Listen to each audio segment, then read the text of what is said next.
jelas Buddha, Namo Buddhaya.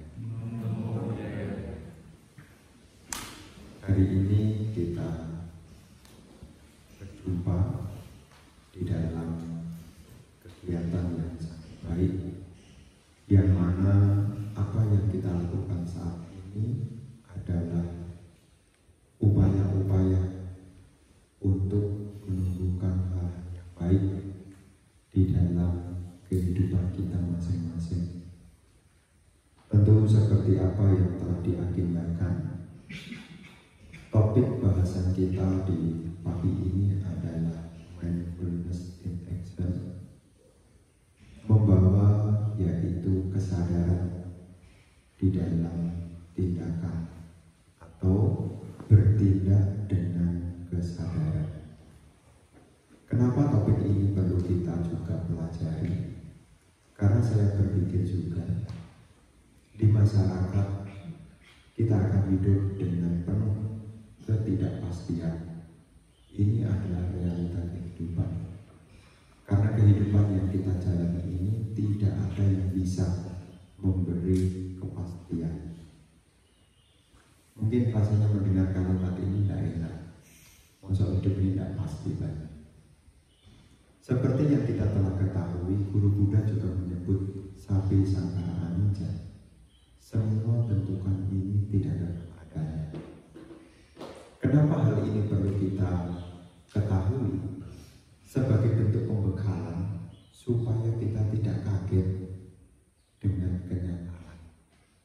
Karena kadang-kadang gambaran impian dengan kenyataan ini kadang-kadang berbeda. Memang kalau bisa kan mimpinya mimpi yang bagus. Bisa. Mimpinya yang bagus, kenyataannya juga sama bagus juga dengan yang diimpikan. Tetapi kenyataan yang ada di lapangan, tentu kita akan melihat realita yang sesungguhnya. Realita yang akan kita hadapi ini adalah berbicara kenyataan, bukan mengada-ngada. Perubahan itu selalu berbicara, kalau bukan penambahan ya pengurangan. Namanya kehidupan, namanya tumbuh kembang, ada yang bertambah dan ada yang berkurang. Kebahagiaan juga bisa bertambah, kebahagiaan juga bisa berkurang. Penderitaan juga bisa bertambah, penderitaan juga bisa berkurang. Bobot badan kita juga bisa bertambah, bobot badan kita yang bisa berkurang. Artinya apa? Ini adalah realita kehidupan. Ada penambahan dan ada pengurangan. Yang bikin masalah, yang bikin kita stres karena kita tidak siap menghadapi perubahan. Mahasiswa sekalian, kadang-kadang kita semua punya impian, punya goal, harapan. Tapi kadang-kadang juga kita lupa apa menjadi goal dan harapannya, juga lupa juga. Makanya di dalam proses pendidikan itu butuh yaitu kesadaran, penyadaran. Jadi kita semua di sini ya harus menumbuhkan yaitu kesadaran. Kesadaran ini akan membuka kepada hal-hal yang membawa pada nilai manfaat. Makanya kalau orang itu sadar, hidupnya penuh dengan manfaat. Kalau orang itu tidak sadar, ya hidupnya tidak ada manfaatnya. Topik ini perlu kita ketahui dan perlu kita pahami sebagai upaya untuk pengembangan diri. Karena pada dasarnya kita itu mengharapkan yang baik. Dan tidak ada satupun di antara kita yang mengharapkan yang tidak baik. Betul kan ya? Siapa yang di sini tidak mengharapkan yang baik? Saya pikir semua mengharapkan yang baik. Tapi kadang-kadang kita sendiri tidak tahu apa yang baik itu kalau kita tidak punya kesadaran. Jadi kita punya masalah. Namanya hidup itu tidak akan kurang masalah. Dan dalam hidup ini kita punya pengharapan yang baik. Makanya ketika kita berbicara mindfulness, ini zaman populer sekarang. Boyo mindful, boyo sadar. Namanya sadar itu adalah yang pertama, Ada 3 kata kunci dari kesadaran. Yang pertama adalah perhatian, fokus pada tujuan. Jadi orang yang punya mindfulness, orang itu sudah punya tujuan. Satipatthana yang kita pelajari itu kan berbicara 4 bentuk mindfulness. Itu sebenarnya juga ada tujuannya. Satipatthana itu kalau dikembangkan, maka satipatthana ini bisa mengatasi duka cita, bisa meninggalkan kekecewaan, dan bisa mengantar kepada pembebasan beban. Jadi orang yang mindful, orang itu tandanya dia sudah punya tujuan. Nah, di dalam tindakan kita hidup sehari-hari, kita juga harus punya tujuan. Kadang-kadang kan lupa sebetulnya tujuannya apa ya, Bante? Saya kapan hari ditanya orang, Bante, kalau kita jadi berumah tangga, suksesnya apa ya, Bante? Dia tanya sama saya. Saya menyampaikan bahwasanya dalam hidup sebagai berumah tangga, sukses itu ada 2 ukuran. Ukuran yang pertama adalah ukuran kuantitas. Kuantitas itu bisa dihitung. Berapa kekayaan yang dimiliki, berapa aset yang dimiliki. Ini kuantitas. Kuantitas dan harus diupayakan. Jadi sebagai berumah tangga harus punya kesuksesan yang pertama, yaitu kesuksesan secara kuantitas. Kuantitas itu mesti ada. Makanya di dalam Syair Dhammapada ada ungkapan begini: di kala muda ia tidak menjalankan hidup suci, atau di kala muda dia tidak berhasil mengumpulkan kekayaan, maka ketika tua dia akan merana seperti halnya burung bangau tua yang duduk di tepi danau yang tidak ada ikannya. Nah, itu ada di dalam Syair Dhammapada. Di kala muda tidak menjalankan hidup suci, artinya tidak menjadi biku, atau di kala muda tidak berhasil mengumpulkan kekayaan, maka ketika tua ia diibaratkan seperti halnya burung bangau yang diam di tepi danau yang tidak ada ikannya. Bisa dibayangkan.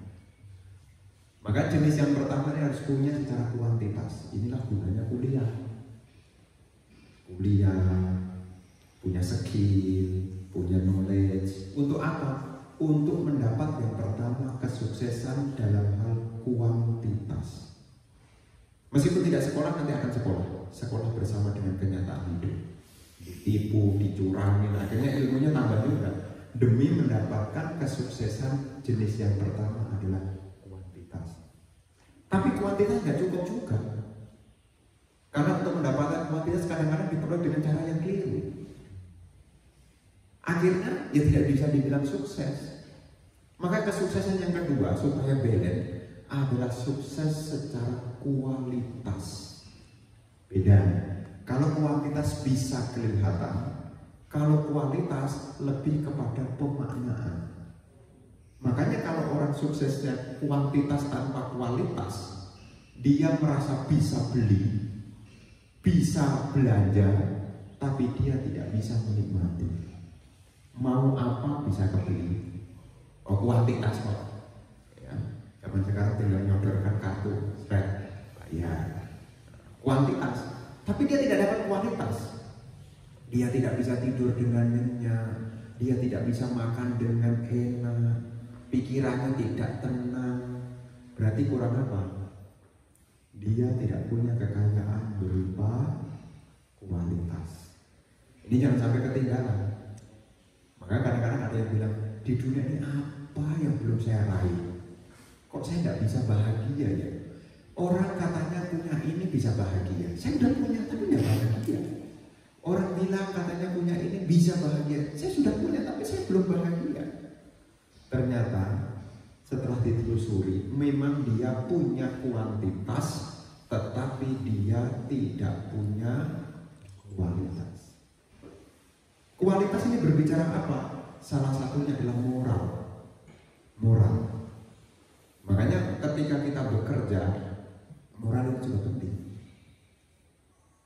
Karena untuk memperoleh kekayaan banyak hal, ya, banyak hal yang bisa kita lakukan. Yang buruk-buruk itu kadang-kadang lebih cepat. Yang buruk-buruk, jualan nomor, ya, pokoknya yang jualan narkoba, gitu. Cepat. Tapi dia tidak akan pernah mendapatkan yaitu kualitas. Makanya nanti kalau di masyarakat Anda juga bingung. Kalau ada orang, sebenarnya dia kurangnya apa? Saya sudah perhatikan dia. Itu apa yang dia miliki itu dinikmati 7 turunan itu tidak akan habis. Ya. Tapi kenapa kok dia tidak bisa tidur? Ya? Pernah dengar gitu enggak? Dia tidak bisa tidur. Bahkan untuk tidur dia harus beli obat penenang. Ya, dia juga tidak cocok dengan ini, tidak cocok dengan itu. Dia mempunyai segala-galanya secara kuantitas. Tetapi dia tidak punya kualitas. Nah, dengan kita punya ketenangan, itu juga berbicara kualitas. Ini juga skill yang harus dimiliki loh. Ya, harus skill yang harus dimiliki loh. Anda kerja siang jadi siang, malam jadi siang. Lama-lama Anda kehilangan ketenangan. Anda memang dapat kuantitasnya, tapi Anda tidak dapat kualitas. Dan ini jangan sampai terlupakan. Kenapa hal ini perlu disampaikan? Supaya Anda ingat tentang tujuan. Makanya orang mindfulness itu selalu ingat tujuan, kesadaran tentang tujuan. Termasuk kuliah ini juga harus ada tujuannya. Ya, tujuan Anda kuliah mesti jelas loh. Kalau belum, setelah dari sini, coba masuk kamar dan renungkan. Kenapa saya mesti kuliah? Karena namanya apapun itu harus ada tujuan, dan tujuan itu muncul dari kesadaran. Termasuk ya yang punya kebiasaan merokok. Kalau ada yang merokok, direnungkan. Sebenarnya tujuan saya merokok ini untuk apa? Mesti harus ada jelas tuh. Karena kalau nggak jelas nanti Anda bingung. Kenapa saya pegang-pegang ini ya? Mesti jelas tuh. Jadi mesti harus ada kejelasan tuh. Ini tujuannya untuk apa ya? Jadi dalam kehidupan kita namanya mindfulness itu selalu berbicara tujuan. Bukan hanya sadar. Enggak, mesti harus ada tujuan. Namanya orang mindful itu ingat tentang tujuan. Ya, ingat tentang tujuan. Nah, sekarang kuliah. Setelah kuliah sudah punya tujuan kemana? Setelah kuliah punya tujuan kemana? Itu harus fokus loh. Kalau nggak fokus pada tujuan nggak jadi loh. Karena kalau kita fokus pada tujuan, itu banyak jalan menuju ke sana gitu. Selama fokus pada tujuan. Karena proses itu akan mengikuti setelah kita tahu tujuannya. Bukan prosesnya baru mengikuti tujuannya, jangan kebalik loh. Tujuan itu akan diikuti oleh proses. Jadi proses itu akan mengikuti tujuan. Makanya kita tidak akan berproses kalau kita tidak punya tujuan. Dan harus dimimpikan. Ya, harus dimimpikan. Rasanya tidak mungkin banget. Di dunia ini tidak mungkin. Karena kita adalah apa yang kita pikirkan. Apa yang sering kita pikirkan jadilah kita. Apa yang sering kita pikirkan. Jadi kalau apa yang sering Anda pikirkan tidak ada, tidak jadi apa-apa. Ya. Jadi tujuan ini penting. Kadang-kadang kan kita hidup ini kan hanya jalan. Besok ketemu teman, nongkrong kafe, kerjakan tugas, udah rutinitas saja terus. Tahu-tahu lulus. Setelah lulus, saya kangen masa-masa kuliah dulu. Wah, bisa ke sana, bisa ke sini. Udah habis masanya ini. Ya udah habis. Akhirnya dia melanjutkan lagi. Karena dia kangen kuliah, dia kuliah lagi. Lanjut S2. Dia pokoknya ngisi waktunya kuliah. Setelah lulus, kangen lagi. Kuliah lagi 4 tahun tuh. Kuliah lagi. Sudah lulus lagi, Dia kangen juga, aduh kuliah lagi, balik lagi S1 lagi. Kalau orang tidak punya tujuan, dia akan berputar-putar dengan ketidakjelasan. Pengen hidupnya tidak jelas, pengen hidupnya tidak jelas, pengen tak? Ini perlu direnungkan baik-baik soalnya. Ini soalnya masa depan Anda. Ya, soalnya masa depan Anda. Anda jangan kemudian datang kemudian mengeluh banting mau curhat. Aduh ini bingung, sebetulnya hidup ini tujuannya untuk apa? Lalu selama ini Anda kemana aja dan mikirin apa? Nomor satu itu penting. Namanya orang mindful, orang itu punya tujuan. Menjadi biku juga harus punya tujuan. Bukan hanya numpang hidup, numpang makan, numpang tidur loh. Bukan jaga wihara. Ya, jadi biku itu bukan jadi sakti. Pantai biar tidak kosong biasa jadi biku, enggak ya. Jadi biku sekalipun juga punya tujuan. Karena kalau tidak punya tujuan, nanti juga tidak jelas. Jadi perumah tangga juga sama. Kalau tidak punya tujuan jadi tidak jelas loh. Umur tambah, tidak jelas juga. Orang tuanya aja bingung. Bantai kenapa ya anak saya kok tidak mandiri? Pernah nggak dengar begitu? Pernah nggak dengar begitu? Ya kalau bukan saudara tetangga. Kalau bukan tetangga ya mungkin nonton di YouTube lah. Ya. Kenapa ya Bantai? Saya punya anak kok nggak mandiri. Sebetulnya dia akan mandiri kalau dia punya tujuan yang jelas. Anda juga akan jadi orang yang mandiri, artinya bisa hidup untuk diri sendiri. Selama Anda juga punya kejelasan tentang sebetulnya pencapaian apa, kuantitas ukurannya apa, kualitasnya seperti apa, harus punya. Kalau nggak punya, namanya nggak mindful. Makanya kalau kita bekerja, sekolah, melakukan apapun, hendaknya selalu ada tujuannya. Sudah terpikir belum tujuannya apa? Ya nanti daripada saya di rumah, tidak jelas, teman-teman juga tidak ada, udah saya masuk kampus saja. Apakah tujuannya hanya begitu? Kan mesti harus punya. Di mana-mana ini penting sekali. Karena tujuan itu adalah yang pertama, proses itu baru yang kedua. Karena tidak mungkin ya nanti semua kan perlu dijalani. Nanti kan ketemu tujuannya. Ya semua dijalani aja lah Bante. Ini yang aliran air mengalir itu. Ya nanti hidup ini jalani aja. Nanti kalau ketemu tujuannya kan sampai. Pertanyaannya umur berapa baru sampai itu. Di saat waktunya pensiun baru mikir kerja.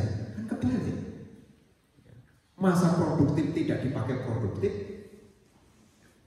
Waktunya istirahat malah lagi cari-cari. Kan kebalik. Dua ada. Waktu muda, waktu produktif itu tidak dimaksimalkan. Baru umur 50, baru mikir. Ya, nilai manfaatnya udah mulai kurang. Bukannya sia-sia juga sih. Tapi sebetulnya rutenya tidak begitu gitu loh. Ya, rutenya ya dari awal.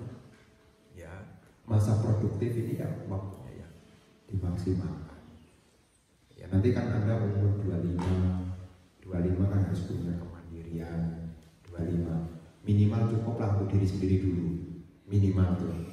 Jangan menunggu seperti makhluk yang membutuhkan transferan kebajikan. Bante, mama belum kirim, Bante doakan ya supaya mama kirim untuk saya. Sampai kapan terus-terusan begitu? Ya, sampai kapan?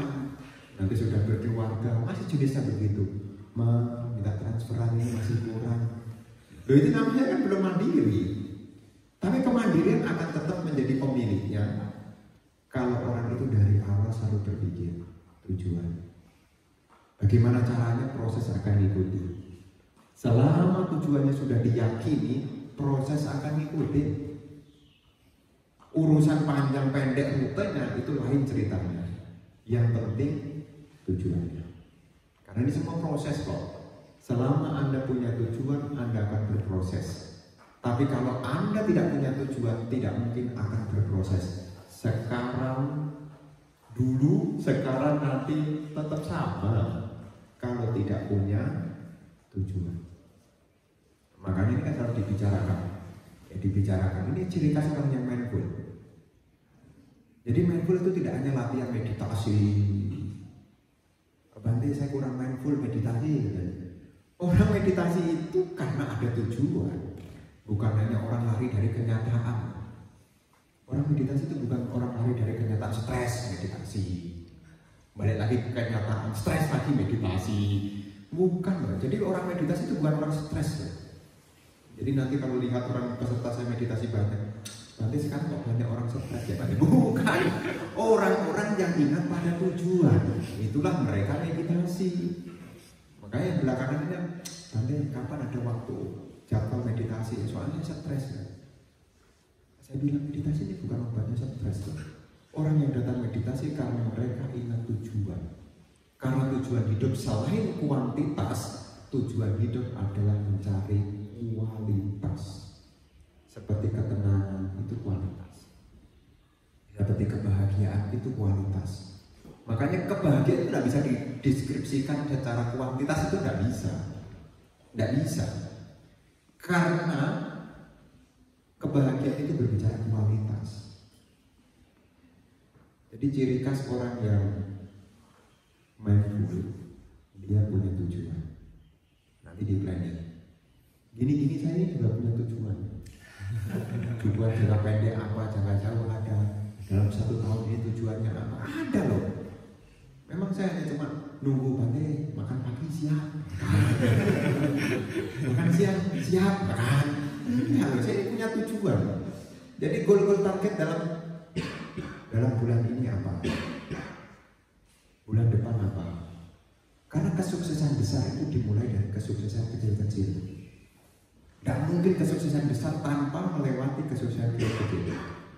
Yang kecil-kecil harus sukses. Nanti baru muncul sudah besar.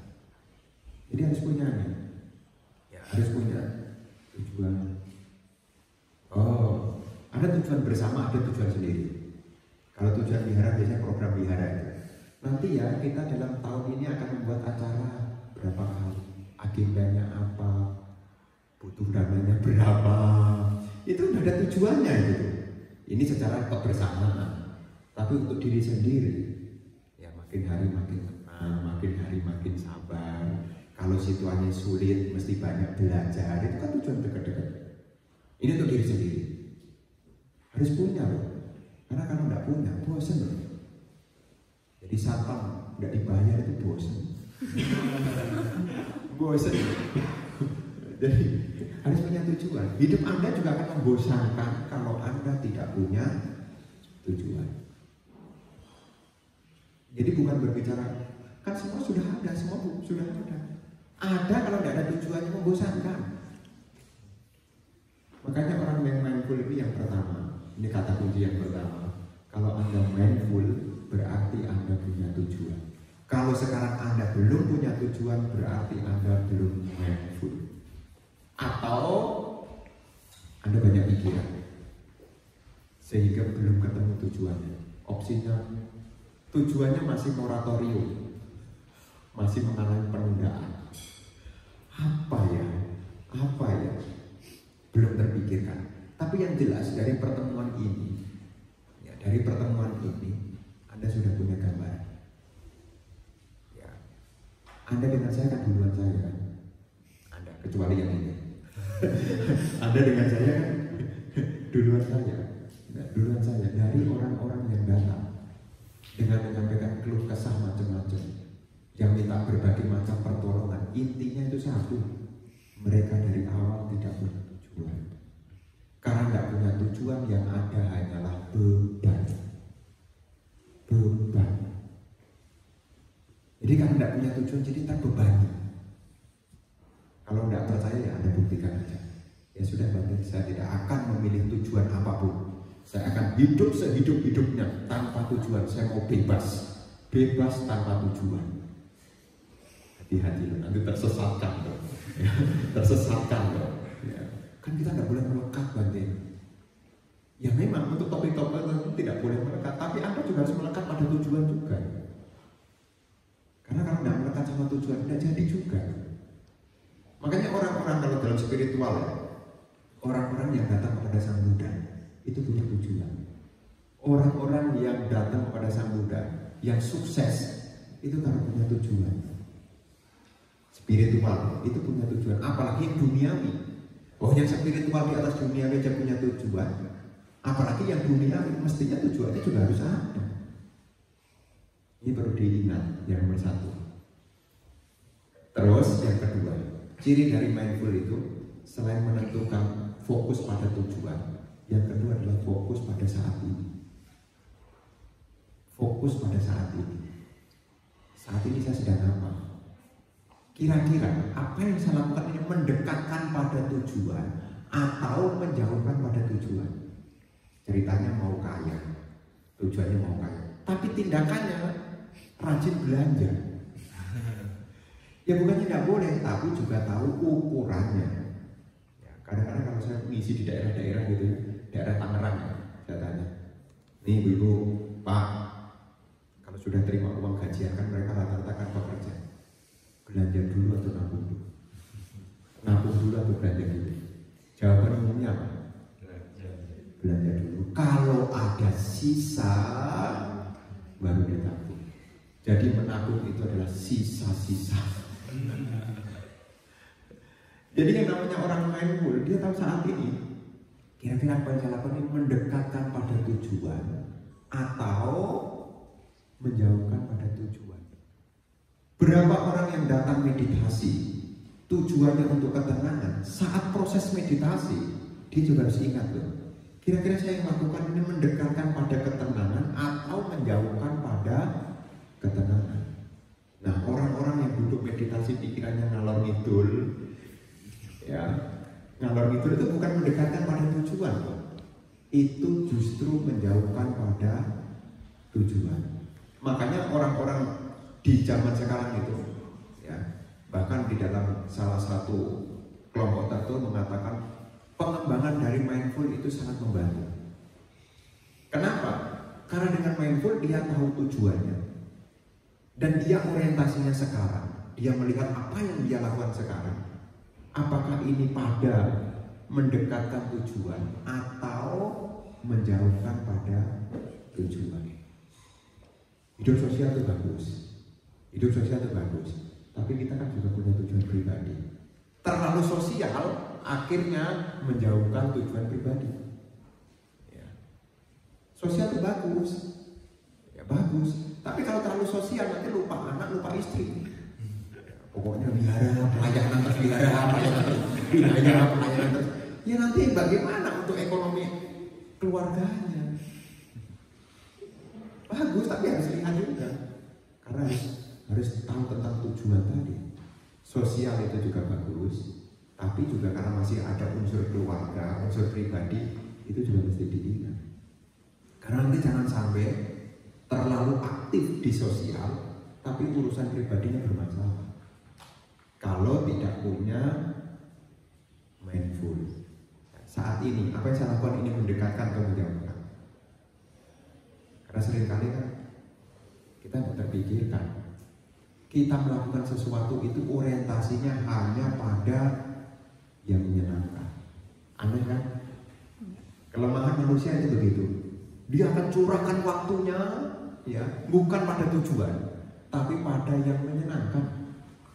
Anda main game, kalau bukan profesional, Anda pikir-pikir ulang. Kalau main game profesional dibayar gitu. Yang di YouTuber itu yang coba tampilkan main game itu, wih itu miliaran itu. Subscribernya bisa sampai berapa? Oh iya, jutaan gitu. Itu setiap hari kerjanya cuma main game. Tapi jangan ikut-ikutan jenis begitu. Kalau tidak jadi profesional, Anda buang-buang waktu. Kalau profesional itu lain. Kira-kira ada yang profesional di sini? Profesional artinya yang memang main game tapi dibayar. Nah, ada kan? Berarti main gamenya masih amatiran. Masih amatiran nih. Masih dipikir ulang loh. Ya, pikir ulang loh. Jangan sampai kita melakukan sesuatu hanya buang-buang waktu. Karena sumber daya alam, ya sumber daya yang tidak bisa dikembalikan itu adalah waktu. Waktu. Anda ditipu orang, uang hilang, uang bisa dicari. Tapi waktu ketipu orang, waktunya tidak bisa dikembalikan lagi. Makanya orang yang mindful, jenis yang kedua ini adalah dia ingat saat ini, apa yang saya lakukan saat ini? Mendekatkan pada tujuan atau menjauhkan pada tujuan. Jadi sebuah skill-skill yang kita pelajari, ya, skill-skill yang kita pelajari kemudian kita aplikasikan. Nah, kira-kira mendukung atau tidak mendukung? Karena pada dasarnya kita ini lemah karena satu, karena kesenangan. Hati-hati. Memang manusia mengejar kesenangan, tapi manusia juga menderita karena kesenangan juga. Semua yang dilakukan demi kesenangan, tapi semua yang menderita juga berakar dari kesenangan juga. Masa depan hilang gara-gara satu, kesenangan. Jangan sampai terambil gara-gara kesenangan. Karena janji-janji kesenangan itu seperti janji-janji surga, tapi efek dari kesenangan itu seperti jatuh di alam neraka, penuh penyesalan, penuh rasa bersalah, menderita. Makanya mindful ini membantu di dalam kita bertindak supaya kita sadar prinsip yang pertama, kita punya tujuan. Prinsip yang kedua adalah ingat saat ini. Saat ini apa saya lakukan? Mendekatkan pada tujuan atau menjauhkan pada tujuan. Dan yang ketiga, mindful itu adalah melakukan sesuatu dengan kontinu tanpa terganggu. Fokus secara berkelanjutan tapi tidak terganggu. Mau melanjutkan, kan kita umumnya kan masih angkat-angkat. Ya angkat-angkat itu loh. Tahu nggak angkat-angkat? Ada lanjutannya ya. Semangat kita masih angkat-angkat itu loh. Angkat-angkat tai ayam. Semangatnya gampang hilang. Untuk membuat kontinu kadang-kadang ini tidak tahan. Tapi keberhasilan apapun itu butuh yaitu pengulangan. Makanya orang yang mindful dia juga mau mengulangi. Karena sebuah keterampilan itu butuh pengulangan. Butuh pengulangan. Kita ulang-ulang. Karena ibu dari sebuah keterampilan adalah pengulangan. Ciri orang yang mindful, dia mau mengulangi tanpa banyak terdistraksi, tanpa banyak terganggu. Makanya kan selalu kalau diingatkan kan mindful. Supaya apa? Dia mau meneruskan apa yang dia pilih tanpa terganggu oleh hal-hal yang lain. Jadi ini tiga hal ini ya yang harus diupayakan ya, supaya apa? Ya muncul pengertian. Dan ini sifatnya bukan untuk diketahui, tapi ini sifatnya diingat dan dipraktekkan. Karena kalau kita mempelajari sesuatu yang tidak kita praktekkan adalah sia-sia. Makanya topik ini saya ambilkan, sebetulnya topik mindful itu banyak sekali. Tapi saya pikir untuk yang sekarang ini, untuk supaya bergerak, bergugah ini, saya pikir penting juga. Jangan sampai Anda tidak punya tujuan, Anda lupa pada yang sekarang, hanya mengikuti aja. Anda juga tidak punya kemampuan untuk melanjutkan, banyak gangguan-gangguan. Dan ingat, paling banyak dalam kehidupan kita dimulai dari apa yang kita pikirkan. Kehidupan kita ini banyak dimulai dari apa yang kita pikirkan. Makanya pikiran itu adalah awal dari segala sesuatu. Pikiran adalah pembentuk. Apa yang ada dalam pikiran kita itulah diri kita. Karena apa yang kita pikirkan akan membentuk kita. Kalau pikiran kita benar, kehidupan kita akan benar. Kalau pikiran kita salah, kehidupan kita akan salah. Makanya kalau kita membuka topik-topik dhamma, itu paling banyak itu menyinggung soal karena akar dari segala kebaikan itu dimulai dari pikiran. Akar dari segala keburukan juga dimulai dari pikiran. Pikiran kita ternyata bisa berubah, bisa baik, bisa buruk. Tapi orang yang mindful, orang itu akan ingat pada tujuan-tujuan yang baik. Karena kita hidup bersama dengan waktu. Waktu akan terus bertambah. Kalau tidak benar-benar kita sadari, kita lupa mengisinya. Ya, lupa mengisinya. Makanya di sini hidup ini adalah pilihan, ya tergantung pilihan Anda. Anda ngikutin saya, boleh, enggak masalah. Apa yang saya sampaikan Anda dengarkan, ya boleh, enggak juga enggak masalah. Anda praktekkan boleh, enggak juga enggak masalah. Kenapa? Hidup ini pilihan.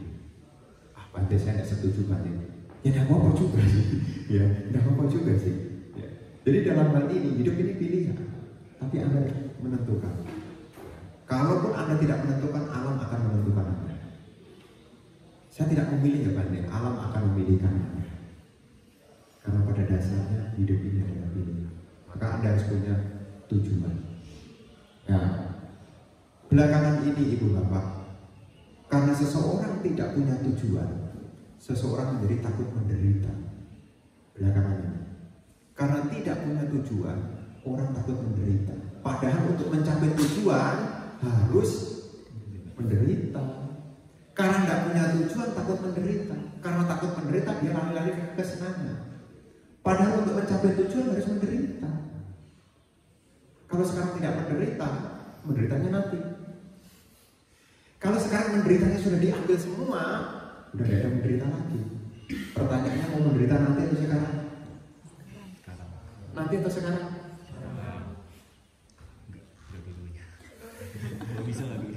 Karena nggak mungkin. Kalau saya ditanya, berarti pilih mana? Menderita nanti atau menderita sekarang? Kalau saya milih menderita sekarang. Karena kalau saya menderita sekarang, saya punya kesempatan belajar sekarang. Kalau saya menderita nanti, keburu tua, waktu belajar sudah tidak ada. Jadi kalau sekarang menderita, jangan takut menderita. Berarti butuh mindful nih, saya menderita nih. Ya, nanti mesti kasih motivasi. Ya mau jadi apa yang tidak menderita coba? Enak jadi dosen Bante. Dosen tinggal nyuruh-nyuruh kita bikin proyek, kita aja pusing. Dosen juga pusing. Karena dia ditekan sama dekan. Dekannya juga pusing. Karena ditekan sama rektor. Rektornya juga pusing juga. Ditekan sama orang tua. Kalau bukan orang tua ditekan pemerintah. Jadi jangan pernah takut dengan penderitaan. Belakangan ini orang takut dengan penderitaan. Dikit-dikit pengen bahagia, dikit-dikit pengen bahagia. Sih tidak salah. Tapi untuk mencapai tujuan itu harus sadar sekarang. Jangan takut menderita. Ya, jangan takut menderita. Baru tidak tidur 2 hari kok, tidak apa-apa. Tapi kalau sudah seminggu nggak bisa tidur, Anda harus datang konsultasi. Kalau baru semalam nggak tidur, 2 hari nggak tidur, sudah biasa lah. Namanya juga orang usaha. Ya, orang usaha itu beda dengan orang tamasya. Ya, kalau tamasya nggak bisa tidur karena aneh. Udah niatnya liburan kok, cari kerjaan. Kalau orang kerja wajar gitu. Jadi dalam kehidupan yang kita jalani, pengertian-pengertian ini harus kita miliki. Ya, harus dia miliki. Mau jadi apa masih dipikirkan. Makanya kadang-kadang kita kalau tidak ngapa-ngapain, kita mindful lagi ke dalam. Sebenarnya tujuan saya mau ngapain? Kalau tidak ngapa-ngapain, ya kalau ngapa-ngapain yang harus fokus. Tapi kalau tidak ngapa-ngapain, tujuan saya mau ngapain? Sukses secara kuantitas, apa sukses secara kualitas harus ada. Jangan sampai sukses secara kualitas, tenang, tapi kualitasnya kurang, jadi tidak tenang juga lama-lama. Ya. Karena sumber daya yang dimiliki tidak ada, terbatas. Ya, makanya 2 hal ini indikatornya, sukses secara kuantitas dan sukses secara kualitas itu mesti ada. Orang yang mindful dia punya tujuan, bukan hanya hidup mengalir baru ingat tujuan. Ya, tapi harus ditetapkan mau apa. Kalau belum ada, nanti tanya sama orang tuanya, Pak, Ma, kira-kira tujuan yang paling bagus itu apa? Ya, harus tanya. Jangan sampai telat bertanya. Karena kalau telat bertanya nanti masa depan Anda akan tertunda masalahnya. Mesti harus bertanya, tujuan yang paling bagus itu apa? Jangan sekarang kira-kira apa yang cocok ya? Harus. Ya maulah tukar pikiran. Supaya apa ingat tujuan. Ini adalah dhamma yang bisa kita praktekkan. Makanya di dalam Budi itu adalah yang membawa pada perkembangan. Itu dikatakan di sana. Nomor 1 kita harus bergaul dengan orang yang baik. Supaya kita mindful terus harus bergaul dengan orang baik. Supaya orang baik itu mengingatkan. Ingat ya tujuan. Karena orang baik itu tidak mungkin menghilangkan tujuan kita. Orang baik itu akan mengingatkan tujuan kita. Ingat ya. Makanya kita punya asosiasi seperti ini sebenarnya adalah asosiasi yang baik. Perkumpulan yang baik. Ya, kita berhubungan dengan orang, ya. Ya, kita saling mendengar, saling tahu, berbagi pengetahuan supaya apa? Kita bisa menentukan pilihan tujuan yang paling bagus itu apa. Nanti dengan berjalannya waktu, ya, dari bergaul orang yang baik kita banyak mendengar hal-hal yang baik. Dan apa yang kita dengar bisa kita renung-renungkan. Nah, setelah kita renungkan, ya yang paling penting yang keempat itu adalah dipraktekkan. Karena impian tidak akan pernah jadi kenyataan kalau tidak dipraktekkan. Tali penghubungnya, impian jadi kenyataan, tali penghubungnya itu adalah tindakan. Nah, tindakannya harus bersama dengan mindful. Ingat tujuannya, fokus saat ini kira-kira mendekatkan atau menjauhkan. Harus berusaha untuk konsisten, mengulangi, mau melanjutkan. Tidak mudah gampang terdistract. Karena zaman sekarang banyak yang dipikirkan. Belum selesai ini, ingat ini, baru ingat ini, dia kerjakan. Belum selesai, ingat yang lain yang ditinggalkan. Kerjakan yang ini belum selesai, pilih lagi sih. Apalagi zaman sekarang, multitasking. Satu waktu banyak kerjaan, multitasking. Bukan multi talent ya. Multitasking artinya mengerjakan sesuatu di jam yang sama banyak hal. Itu juga tidak mindful gitu. Karena bisa terdistract juga ya. Jadi mindful itu ya satu tugas satu pikiran, satu tugas satu pikiran. Artinya ya kita ingat apa yang kita kerjakan ini mendekatkan atau menjauhkan. Kalau ingat ini selamat dunia akhirat istilahnya. Selamat dunia akhirat istilahnya. Kenapa? Anda tidak akan menderita, Anda tidak akan menyesal kalau dari jauh-jauh hari Anda sudah membuat persiapan. Ya, tidak ada penyesalan di belakang. Selama 3 hal ini Anda tekuni, tahu tujuannya, Anda fokus, kira-kira mendekatkan atau menjauhkan pada sekarang. Kemudian mau melanjutkan kontinu pada yang sudah dipilih itu. Ya, jadi jangan sampai hal ini ya terabaikan. Ya mungkin ini penghantar, ya sisanya adalah ya, ada yang mau ditanyakan ya kita ngobrol bareng. Ya nanti kalau semuanya saya nanti kan buruk. Ya. Terima kasih Bante. Mungkin ada yang mau bertanya, silakan. Saya mau tanya Bante, tujuan yang bagus itu apa menurut Bante?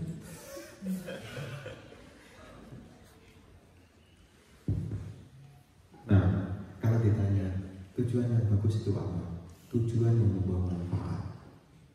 Kira-kira manfaat yang berguna untuk diri sendiri itu apa? Manfaat untuk orang lain juga apa? Jadi kalau membuat sebuah tujuan, Anda mesti lihat manfaatnya apa. Kalau ditanya sekarang terpikirkan tujuan yang paling bagus apa? Masing-masing. Jangan pakai versi saya, pakai versi masing-masing. Tujuan yang paling bagus sekarang apa? Kalau berumah tangga itu ada 4 tujuan yang diharapkan. 1 kaya. Itu anggota nikah kelompok 4 itu. 1 kaya. 2 tenar. Tenar itu penting juga ternyata. Populer. Penting juga itu tujuan orang populer. 3 umur panjang. 4 masuk surga. Itu disebutkan. Ini adalah 4 impian orang pada umumnya. Jenis yang pertama kaya. Itu juga tahu kalau yang baik itu kaya. Terus pertimbangan berikutnya, kira-kira kalau kaya itu manfaatnya apa? Kalau populer dikatakan yang baik, populer itu manfaatnya apa? Manfaatnya apa? Loh, sekarang kalau populer ada jualan apa itu cepat laku. Ya kan?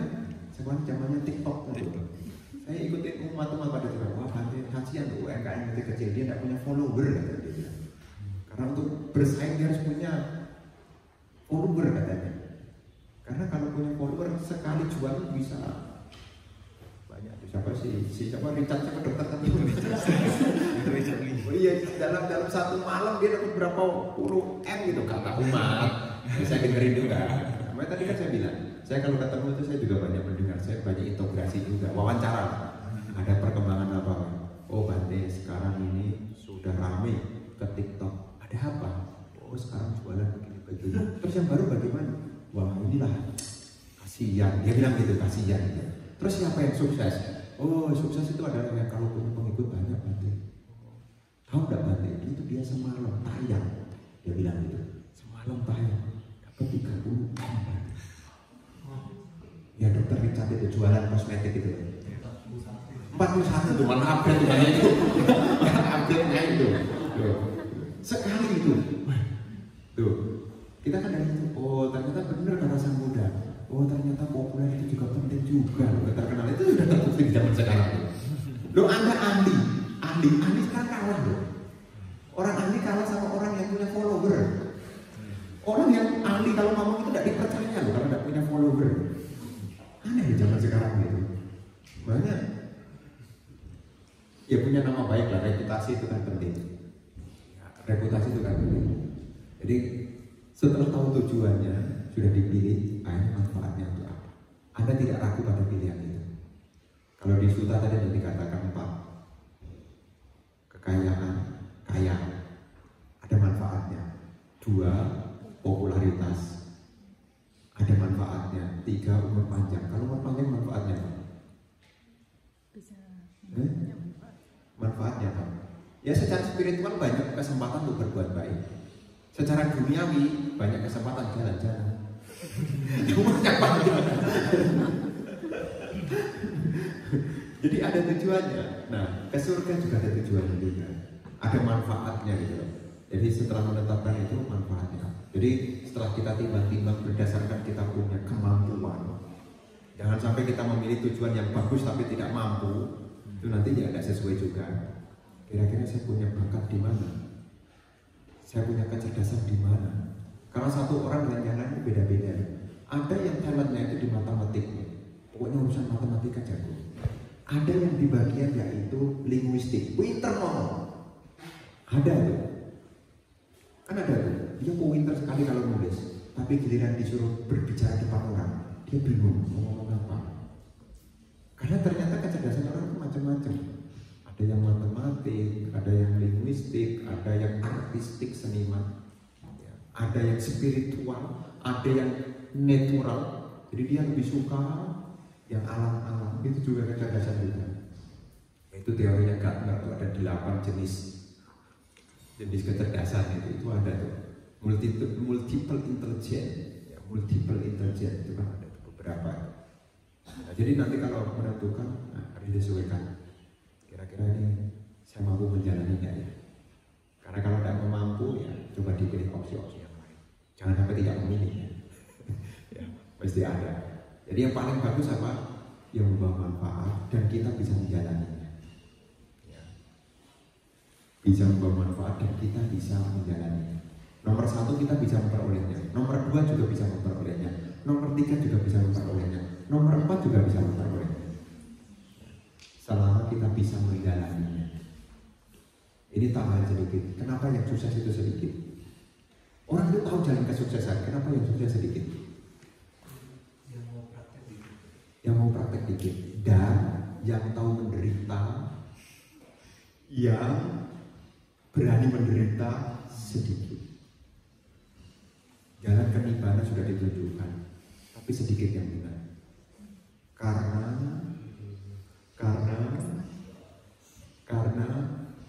tidak menyenangkan, takut menderita.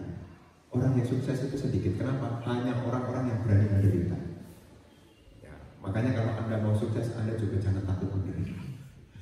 Karena di balik kesuksesan itu dia telah melewati berbagai macam penderitaan. Guru aku Buddha, untuk menjadi Buddha itu melewati, ya dalam tanda kutip, bukan menyenangkan. Menyempurnakan 10 parami itu tidak menyenangkan.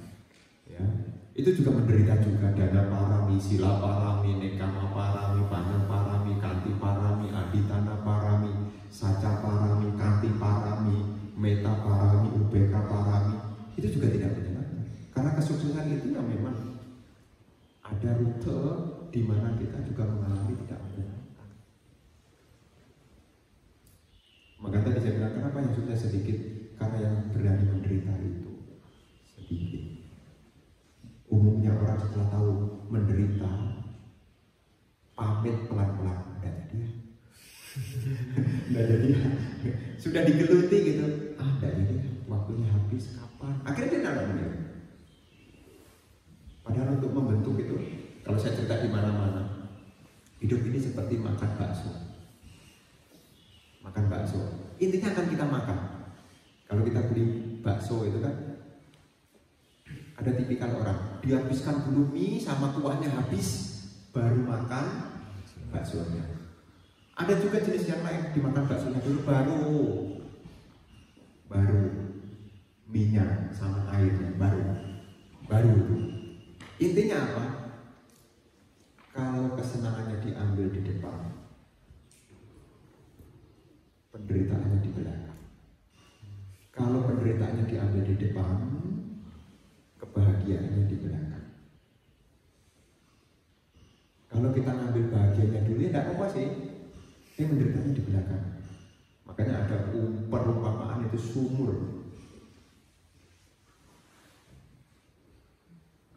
Oh kok sumur? Ada ungkapan begini, Bante, dia itu makmur Bante.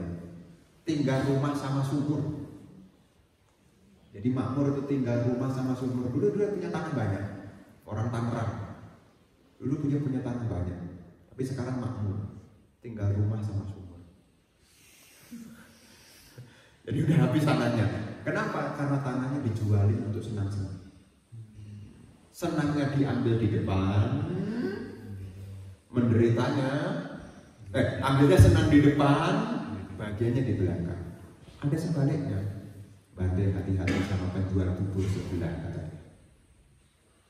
Itu, engkau jualan bubur itu hati-hati kan. Kenapa? Sertifikat bisa hilang. Meskipun engkau tiap hari itu makan bubur, tapi sertifikat bisa hilang kan? Kok bisa? Dia bilang, iya tetangganya pinjam uang sama dia. Dia makanya sederhana, susah dulu. Nah, terus tetangganya perlu uang, ninggalin sertifikat. Dia kasih uangnya, sertifikat hilang. Menderita di awal, bahagia di belakang. Jadi jangan sampai kita takut menderita.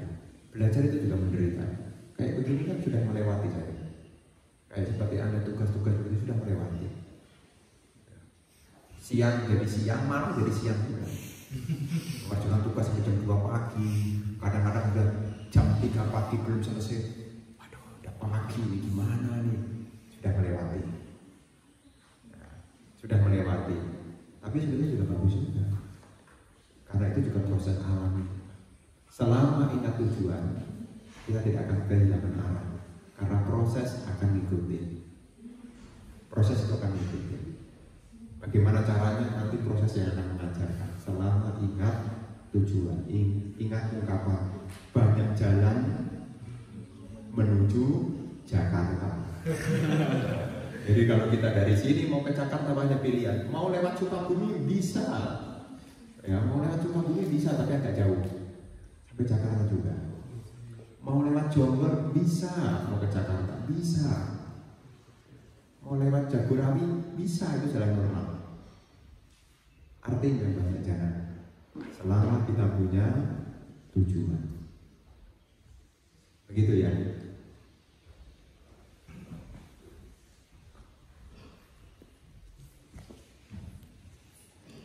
Oke, terima kasih Bante. Mungkin pertanyaan yang lain?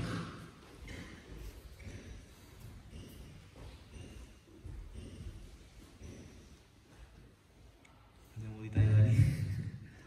Nah, kita diskusi aja nggak apa-apa. Udah keras ya. Bante, mau nanya nih Bante. Tadi kan udah sharing soal mindfulness, tapi cara paling mudah, cara paling sederhana biar kita bisa terus melakukan mindfulness tersebut gimana? Kan itu kalau bisa kita secara teori kan mudah, tapi kalau prakteknya, banyak depan ini itu, dia juga nggak fokus apa yang kita lakukan. Untuk zaman sekarang, tulisan itu membantu. Jadi kalau kita punya tujuan, hendaknya ditulis. Kalau ada orang mengatakan, kalau kamu butuh tujuan tulis, saya setuju dengan itu. Dan kalaupun ditulis besar-besar tidak jadi masalah supaya kelihatan. Ya, supaya kelihatan. Jadi supaya mindful, ya ditulis tidak apa-apa. Makanya di wihara-wihara itu kan ada Dhammapada ditempel. Kalau Anda pergi ke wihara ngadat Batu Malang sana, itu ada Dhammapada ditempel. Supaya apa? Ketika kita datang, ada 1-2 kalimat yang kita baca, kita akan ingat kembali. Itu tujuannya adalah untuk mengingatkan. Ya, untuk mengingatkan yang paling mudah adalah lewat tulisan. Nah, yang jadi masalah itu kalau sudah malas nulis. Ini kalau sudah malas nulis, Anda aja mewujudkan tulisannya tidak bisa, apalagi mewujudkan impian. Nulis saja tidak bisa. Nulis saja tidak bisa, apalagi mewujudkan impian. Ingat loh ya, dalam pengertian Dhamma itu juga disebutkan pikiran adalah awal dari segala sesuatu. Pikiran adalah pemimpin, pikiran adalah pembentuk. Artinya apa? Sebelum hal nyata itu terjadi, itu dibentuk di dalam pikiran kita. Kalau di pikiran aja tidak teringat, di kenyataan juga tidak pernah ada. Kalau terbayang aja tidak pernah ada, bagaimana tahu realitanya? Tapi kalau terbayang sudah mulai kelihatan, Anda akan lancar. Makanya kalau Anda menghadapi apapun, kemudian dalam pikiran Anda sudah ada informasinya, itu Anda lebih gampang. Nanti saya akan begini. Ketika nanti Anda menjalaninya, oh habis ini begini. Jadi cara yang paling mudah adalah supaya ingat ya ditulis. Kalau tidak ditulis, yang kedua, direnungkan. Jadi kalau pagi hari direnungkan, apa yang akan saya kerjakan hari ini? Apa yang hari ini akan saya kerjakan? Umumnya tidak pernah dipikirkan, karena prinsipnya adalah air mengalir tadi. Buru-buru ketemu orang, buru-buru menjalankan rutinitas, tapi tidak teringat pada apa menjadi tujuan. Jadi kalau bisa ya selain ditulis, ya Anda direnungkan tujuan Anda. Dan ketenangan itu mendukung. Latihan ketenangan itu bagus, ya. Latihan ketenangan itu bagus. Termasuk mendengarkan informasi yang baik itu juga bagus, supaya kita kembali lagi penyegaran. Makanya kalau di wihara itu ada sesi yang bagus, yaitu Dhamma Desana. Itu sebagai pengingatan lagi.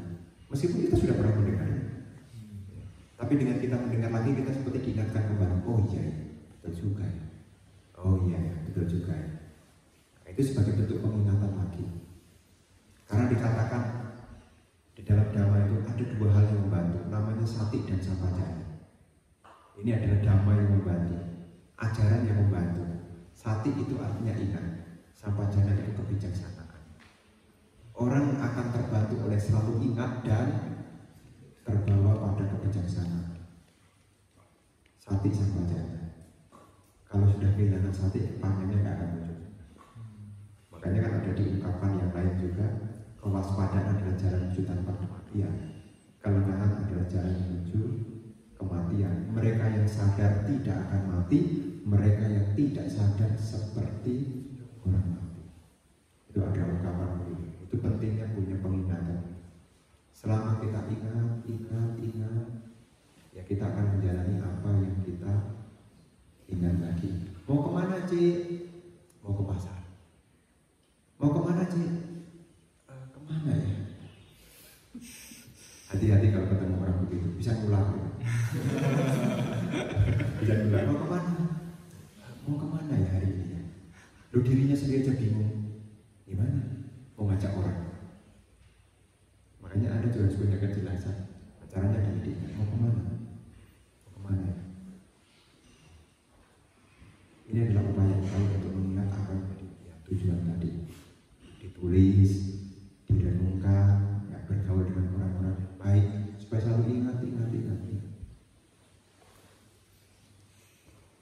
Kurang lebih begitu ya. Oke, izin tanya, bagaimana saat mau mencapai tujuan, terus dalam prosesnya itu kita bosan, hilang motivasi, jenuh, itu gimana? Harus bergerak, jangan diam. Kalau jenuh harus ganti suasana dulu. Ya bergerak. Apakah melakukan? Pokoknya jangan diam aja. Ya jangan diam. Jadi bergerak. Apakah kita jalan kemana? Ke alam kemana? Nah intinya kalau jenuh jangan diam. Kehilangan motivasi jangan diam. Karena ketika kita keluar, kita kadang-kadang dapat ilmu dari yang kelihatan dari luar, dari hasil observasi. Makanya kalau biku itu dalam tradisi itu ada namanya sancarita. Sancarita itu ya seperti jalan-jalan mengembara. Saya pun sebetulnya juga sancarita juga, jalan-jalan mengembara juga. Nanti tempat ini ketemu orang ini, di tempat ini dapat situasi ini. Nah, sancarita itu akan menghilangkan kejenuhan, akan termotivasi untuk mencapai tujuan karena kita mendapatkan informasi dari luar. Makanya kalau Anda pengen maju, Anda jangan cuma di sini aja. Artinya jangan cuma di Indonesia aja, nabung. Sesekali Anda mampir ke Singapura. Nggak jajan, nggak apa-apa, bawa botol dari rumah, nggak apa-apa. Yang penting Anda lihat kehidupan di sana seperti apa, Anda dapat gambaran besar. Nanti pergi ke Bangkok, bagaimana kehidupan di sana. Semakin banyak hal yang kita temui, semakin banyak hal yang bisa kita pelajari. Jadi tidak jadi kata dalam tempurung, tahunya cuma DKI, paling mentok Serpong. Serpong, DKI, dunia tidak hanya Serpong dan DKI loh ya. Masih ada Pekalongan, masih ada Semarang, masih ada Tegal loh ya.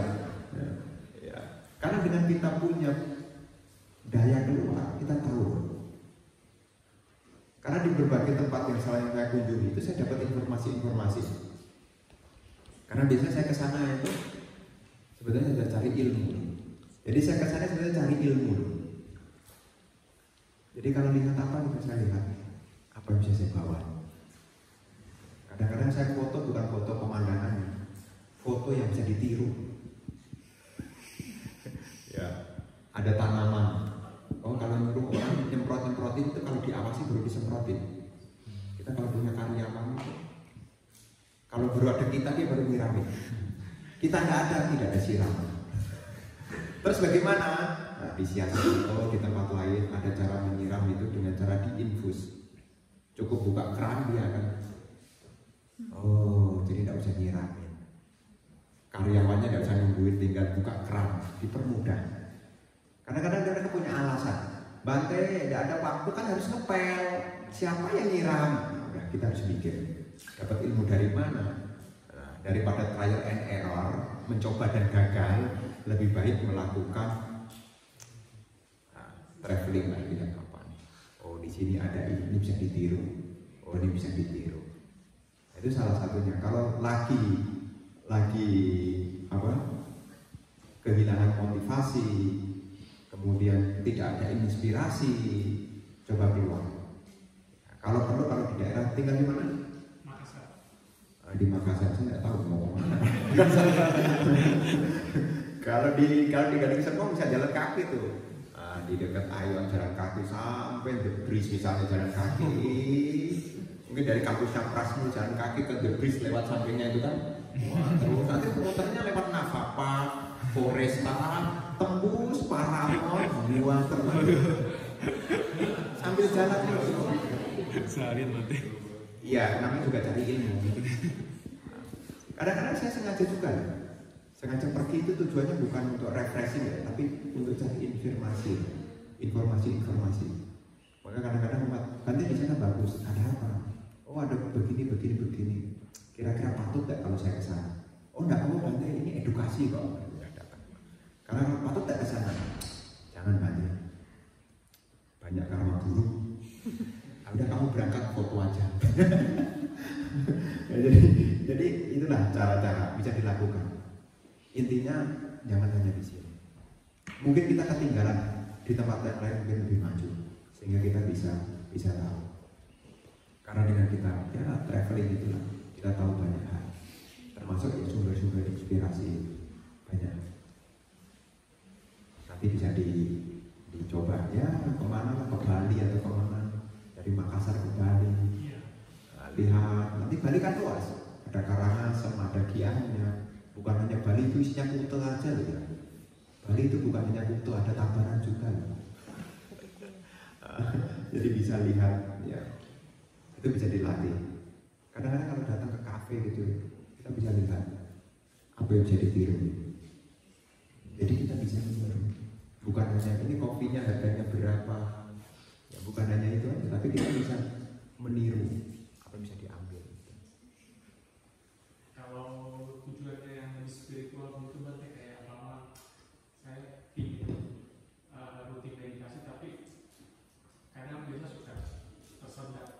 Oh, ya berarti ya mesti ke wihara. Mesti ke wihara dan ketemu pantai. Kalau pantainya cantik, ikut sampingnya pantai cantik. Nanti ketularan, pantainya meditasi pasti akan meditasi. Itu cara untuk semangat. Karena kadang-kadang kita butuh teman. Karena di rumah dengan di wihara itu atmosfernya berbeda. Kalau di rumah memang bisa, di rumah juga punya alarm, kok tidak harus nunggu ke wihara. Di rumah punya alarm, di rumah juga punya matras, di rumah juga ada AC, tapi suasananya berbeda. Karena kalau kita berbicara spiritual ya, mau meditasi ya harus ke wihara atau sengaja mendaftarkan diri ke tempat retret. Sengaja mendaftarkan diri meskipun ya kita belum biasa. Karena dari situ kita dapat informasi dan kita juga terinspirasi melihat orang lain bisa. Gimana ya caranya? Nanti bisa tanya sama gurunya, jangan tanya sama pesertanya, tidak boleh. Karena kalau retret ngobrol dengan pesertanya kan tidak boleh. Tanya sama gurunya. Itu juga menjadi inspirasi juga untuk membuka. Karena mendekatkan itu adalah upaya yang harus kita lakukan. Kan di dalam Manggala Sutta disebut asewana cabana, panditana cak sewana. Yang didekati adalah orangnya, baru mencari tempatnya. Kira-kira di sana orangnya siapa? Nah, baru di mana tempatnya? Supaya apa? Bisa mendapat ya, semangat khususnya. Begitu ya.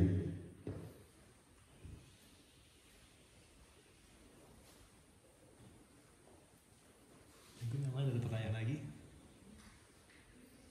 Yang dari cewek nih belum ada pertanyaan. Ada.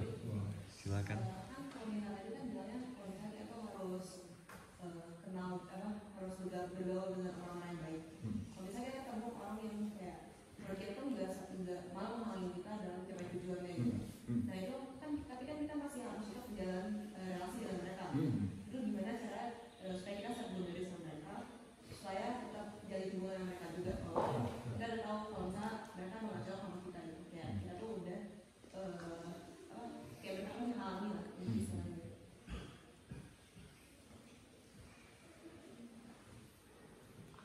Ada dalam istilah psikologi itu artinya tinggal bersama tapi tidak terpengaruh. Jadi bukan apa ya? Jadi pertemanan tapi sebisa mungkin ya tidak terpengaruh. Tapi mau tidak mau ya diri kita harus membentengi. Karena biasanya kalau sudah ada pertukaran informasi itu sudah pasti di dalamnya ada persuasi. Persuasi itu daya pengaruh itu pasti ada. Kecuali kita duduk bareng kemudian diam-diaman. Diam-diaman tidak ada informasi. Kalau tidak ada informasi berarti tidak ada proses sosialisasi. Karena tidak ada proses sosialisasi maka tidak ada kekuatan daya persuasi. Tapi kalau kumpul, memang kalau nggak punya benteng diri yang kuat kita bisa dipersuasi, dipengaruhi, istilahnya begitu. Persuasi itu kan pengaruh, bukan hanya sekedar mendengar tapi ada efek pengaruhnya. Nah itu yang harus diwaspadai sebetulnya. Kadang-kadang saya pun bergaul dengan berbagai macam orang, tapi saya punya benteng. Ini karena kebutuhan sosial aja, supaya banyak teman. Katanya kan bilang banyak teman banyak rezeki, ya gitu kan.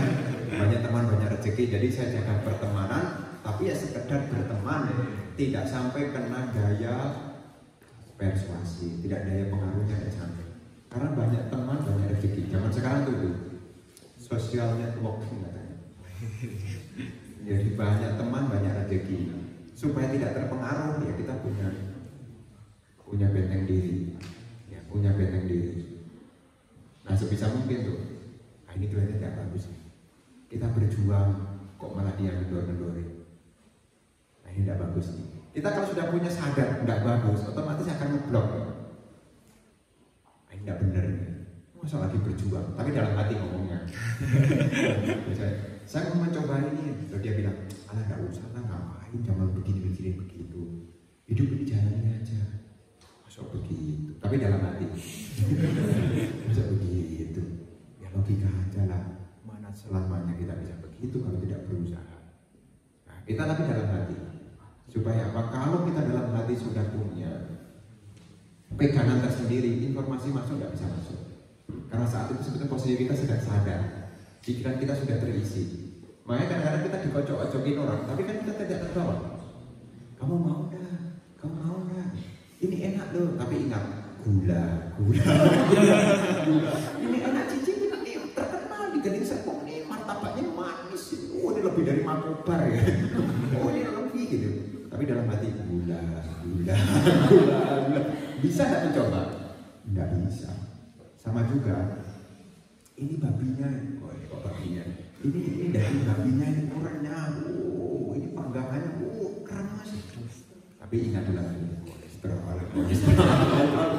Itu bisa jadi tidak masuk itu persuasi. Oh dia main nggak masuk.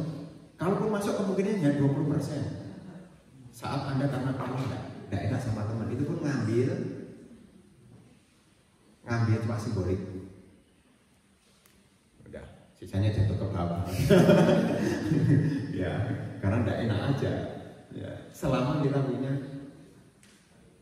informasi duluan, tidak akan terpengaruh. Ya seperti orang kan, kamu boleh tetap makan nasi itu bagus untuk energi, tapi dia karbo nanti melar karbo, akhirnya disisihkan. Itu bisa. Yang jadi tidak jadi karena dalam pikiran kita ini coba, tapi pikiran kita bilang enak. Udah itu yang nggak bisa. Waduh, berarti godaannya bukan godaannya, informasi dalam kita itu ini enak, kapan lagi nggak bayar, ini enak kapan lagi. Ya udah diciak lah. Itu iblis bukan Bante? Itu sebetulnya karena kita lupa aja. Karena sebetulnya yang namanya iblis itu kadang kisah tentang sisi lain berupa karena kita lupa. Gelap itu lupa itu gelap. Makanya kalau Anda lupa kan Anda pegang kepala saya. Kepala Anda bukan kepala saya.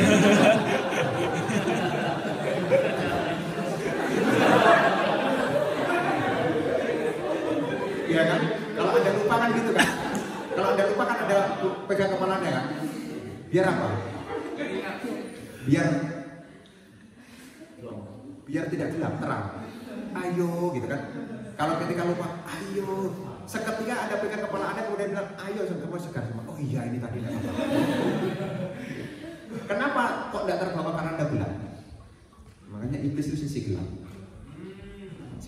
Makanya ketika Anda lupa mesti pegang kepala. Ayo gitu. Terus ingat semua.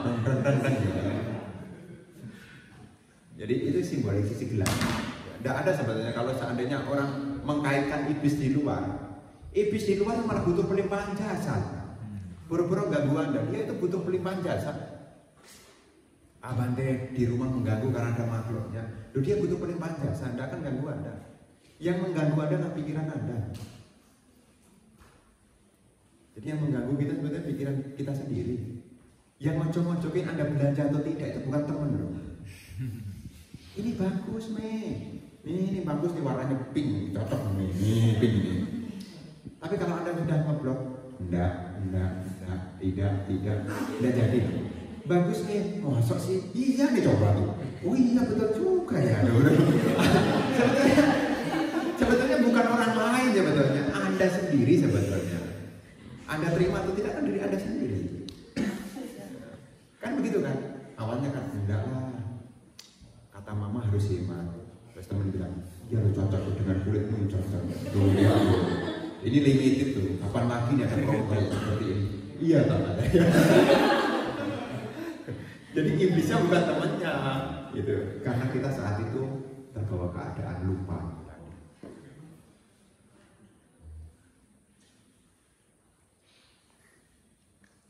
Udah terjawab Ganesha? Oke. Makasih Bante. Mungkin pertanyaan lain? Nadia.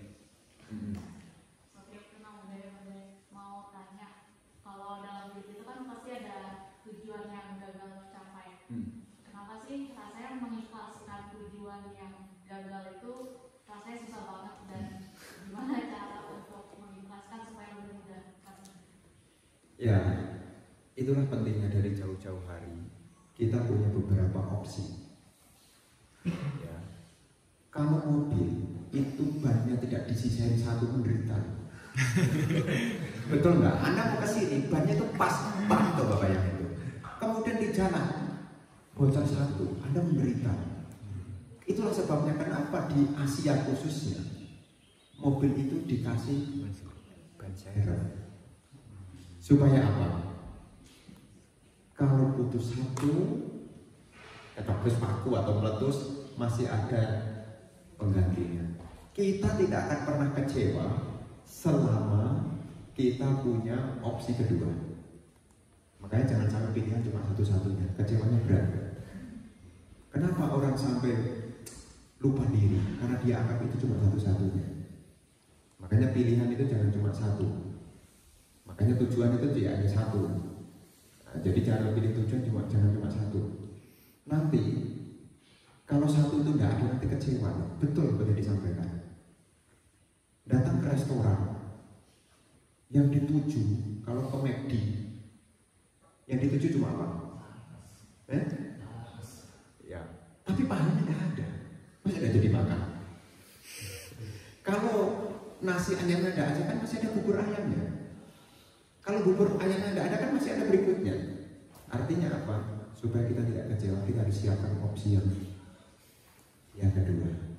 Jadi kalau satu tidak dapat, masih ada berikutnya. Untuk apa? Menghibur diri lah. Allah tidak apa-apa lah, nanti namanya juga pelajaran. Ya kalau berhasil terus kan ya bagus. Kalau tidak ya inilah pengalaman pahit, tapi kan mengajarkan. Nah, menghibur diri gitu. Ya memang rugi sih, buang-buang waktu buka rugi. Tapi kalau tidak ada kerugian begini, bagaimana saya bisa belajar? Tuh, dapat opsi kedua tuh tentang belajar. Jadi sebisa mungkin, meskipun tidak tercapai, mesti harus punya pilihan yang kedua. Kalau ini tidak dapat, kira-kira dapat apa? Ya, dapat apa? Kadang-kadang pilihan yang pertama itu belum dapat. Kadang-kadang malah bersyukur loh. Untung dulu saya tidak ambil. Ya, untung dulu saya tidak ambil. Ya, kalau tidak itu terambil, wah saya tidak dapat ini. Kadang-kadang orang bilang ngomong gitu loh. Ya, sampai-sampai dia bilang, kayak alam tahu apa yang saya butuhkan. Gitu. Ya kadang-kadang orang ada yang ngomong gitu juga tuh. Ya, tapi intinya jangan sampai cuma pilihan cuma satu. Nanti kecewa, betul kecewa. Ya. Jadi kalau pilihannya cuma satu nanti kecewa. Makanya harus punya banyak. Makanya dengan kita bergaul, berteman, kita punya banyak informasi. Oh ternyata teman saya punya pilihan ini, saya punya pilihan ini. Kalau saya tidak dapat pilihan saya, siapa tahu pilihan teman itu juga benar juga. Jadi supaya kita ya tidak kecewa. Ya tidak dapat sadar tidak apa-apa lah. Minimal saya sudah berusaha antri. Ya kadang-kadang kan ada tuh ngantri untuk membeli sesuatu, kadang-kadang ngantri. Giliran sudah dekat, habis. Kayak kemarin saya di Amerika, udah ngantri, udah tungguin, bukan saya nungguin. Bante, ini makanan khas Meksiko itu, panjang-panjang. Apa ya? Tahu. Le apa? Bukan le, kayak panjang itu, kayak tepung panjang. Churros. Nah, churros. Bante ini coba Bante. Ya udah. Ini untuk makan sore Bante. Kok makan sore? Kita beli di sore untuk besok pagi Bante kan kapian kan di sana. Ya saya satu beli. Dia udah ngantri. Ada sekitar 15-an orang. Di sana apa itu ngantri? Aneh juga ini. Apa ngantri? Tungguin. Bante udah ada. Tinggal Pepsi doang. Udah ada dia, enggak apa lah. Dia bilang, nanti Bante dekat wihara ada orang jualan kok. Oh ya udah. Tidak dapat di sana, masih ada opsi berikutnya. Nunggu ya kecewa juga. Tapi kalau punya opsi kedua, kalau seandainya opsi kedua tidak ada lagi, tunggu hari berikutnya pasti ada. Jadi jangan sampai kita membatasi diri kita. Ya. Memang hidup ini perfect. Kadang-kadang orang pilih hidup kalau enggak itu enggak bisa saya. Tapi kadang-kadang hidup harus realistis. Karena kalau kita terlalu perfeksionis, nanti kita yang menjadi kecewa. Ya. Menjadi kecewa. Karena kesempurnaan itu adalah usaha. Ya, usaha. Untuk mencapai kesempurnaan itu butuh usaha. Kalaupun belum sempurna, artinya kita harus berusaha. Jadi sebisa mungkin lah. Pilihannya ada beberapa. Tidak dapat ini, ya, Makanya kalau orang tes bakat minat di kampus sekolahan gitu ya, itu kan dia kasih opsi. Bisa dua nih, kamu bisa ngambil kedokteran atau ngambil apa biasanya pasangannya itu? Farmasi. Nah, dia tidak dapat kedokteran, dia tidak dapat farmasi, dia dapatnya ekonomi. Karena dia bisa matematik di situ kan, ekonomi. Jadi tetap dia tidak kecewa. Kalaupun dia tidak diterima dengan yang pertama, tidak diterima yang kedua, nah dia tetap yang ketiga. Ya, jadi pentingnya kita ya tidak hanya satu, punya opsi-opsi. Bayangan ya. Gitu.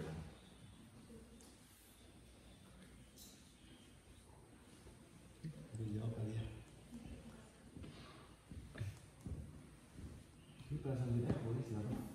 Bante, gimana caranya supaya bisa punya prinsip yang kuat? Kayak kalau misalnya sama teman-teman itu, biar ada gampang terpersuasi. Tapi di waktu yang sama juga bukan main gitu. Sebetulnya kalau menghadapi situasi-situasi tertentu, kadang-kadang memang lingkungan itu kadang-kadang harus dipertimbangkan. Makanya orang bijak itu salah satunya adalah gocara sampajana. Gocara sampajana itu artinya sebelum dia pergi, dia tahu gocara itu tempat yang akan dikunjungi. Kira-kira tempatnya ini mendukung. Karena tempat itu bisa berpengaruh kepada keburukan. Tempat itu bisa berpengaruh. Salah tempat bisa salah dampak loh. Kalau tempat itu tidak dikunjungi, tidak akan terpengaruh. Maka kadang-kadang salah kunjungan juga salah tindakan. Makanya kan disebut ada 4 hal yang tidak perlu dikunjungi dan tidak boleh dikunjungi sebagai orang yang punya keyakinan. 1, tempat prostitusi, tidak boleh dikunjungi. Jadi tidak usah bikin siaran di sana. Bante, saya akan mau bikin kelas dhamma di sana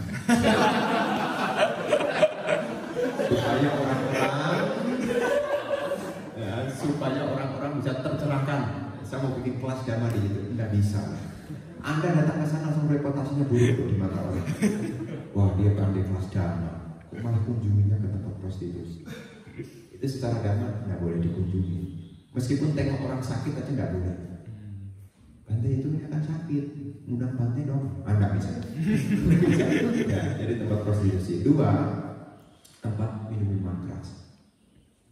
Apapun yang ada di sana akan mengarah kepada keburukan. Meskipun kita mengatakan ya untuk pertemanan, tapi untuk mendapat yang benar-benar tetap ada sisi negatifnya. Karena ini sudah tempatnya sudah mendukung untuk kebaikan atau keburukan. Bante, saya kan minumnya pakai aturan. Nggak akan mabuk kok Bante. Ya sekarang sih nggak mabuk, nanti kan siapa tahu kebablasan yang dia jadi. Jadi ini tempat yang kedua yang nggak boleh dikunjungi. Jadi yang pertama tadi tempat prostitusi, yang kedua adalah tempat mabuk, yang ketiga adalah tempat perjudian. Ya tempat perjudian. Ya ini tidak boleh. Terus yang keempat ya tempat penjagalan. Penjagalan itu ya tempat potong binatang. Yaitu kalau biku itu yang keempat yang tidak boleh. Misalnya blessing, tempat umat punya usaha pemotongan binatang kabarnya biar rame kan. Tidak boleh. Jadi itu tuh gocah. Orang sebelum berpergi dia mempertimbangkan tempat yang akan dituju. Makanya supaya kita tidak salah, tidak terpersuasi dengan hal-hal yang buruk, ya jangan di tempat yang buruk. Karena tempat-tempat ini sebetulnya harus diwaspadai. Apalagi kita tinggal di sekitar BSD. Itu pojokannya QB, depannya QB. Sebelahnya